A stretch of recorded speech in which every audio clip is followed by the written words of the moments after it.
পাকিস্তান আমাদের মুসলিম ভাইরা যা দেখিয়ে দিল দুনিয়াকে, এই বনিয়ান মারসুস সীসা গলা প্রাচীর, এটা ফজরের পর থেকে আরম্ভ করে মাত্র 6 ঘন্টা অপারেশন চালিয়েছিল।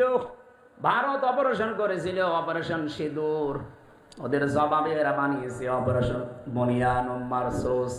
6 ঘন্টা পরে ওরা এখন নমস্কার করে বলছে, দাদা আমাদের দরকার নেই। ভারতের যে ক্ষতিটা হয়ে গেল এই নরেন্দ্র মোদীর ভুল সিদ্ধান্তের কারণে, আমার মনে হয় ভারতবাসীর এখন দরকার এই কোলাঙ্গারকে টেনে হিসেবে নামিয়ে দেওয়া। আমাদের দেশের প্রধানমন্ত্রীকে বাজে ভাষায় কটূক্তি করেছে ও কুলাঙ্গার বলেছে। এদেরকে কে সাহস দেয় এসব কিছু বলার?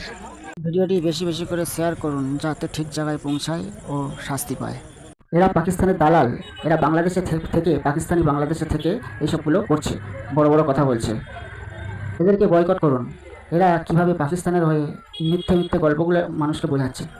বাংলাদেশের প্রায় 90% মানুষই জানে যে ভারত পাকিস্তানের কাছে হেরে গেছে, ঠিক আছে। আর মানে এগুলো বুঝিয়েছে ওখানকার মাওলানা মুসলিম নেতারা, বুঝিয়েছে ওদেরকে যে পাকিস্তান জিতে গেছে, ভারতের অবস্থা খারাপ হয়ে গেছে এই যুদ্ধে।